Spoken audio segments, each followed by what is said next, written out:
Today I'm going to show you how to make a sausage casserole. You will need 8 sausages, 2 onions, 4 carrots, 150 grams of peas, 4 garlic cloves, 500 millilitres of beef stock, 2 tablespoons of tomato puree, 1 tablespoon of plain flour, 2 tablespoons of Worcestershire sauce, 1 teaspoon of thyme, 1 tablespoon of mustard, 1 tablespoon of honey, 1 tablespoon of oil. I have used sunflower oil, you basically just want a flavourless one, and salt and pepper to taste. Firstly, you want to prep your veg. So you want to dice your onion, peel and chop your carrots, and peel and dice your garlic.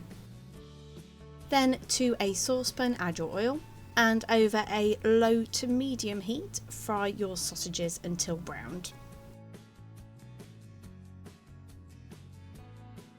Then you just want to remove them. Then to the saucepan add your onions and your garlic.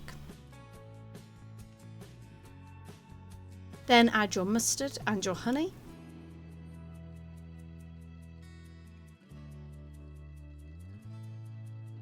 And you want to fry these over a low heat for about 5 to 10 minutes.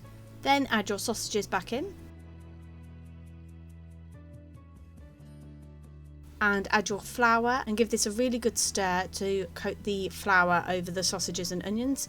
This will help to mix it into your stock when you add it. Otherwise, if you just add it straight to the stock, it will go clumpy. Then add your stock, your carrots, your peas, your thyme, your Worcestershire sauce, and your tomato puree. Give these a really good stir, then turn the heat down to low and simmer for 45 minutes. Then give it a really good stir and it's done.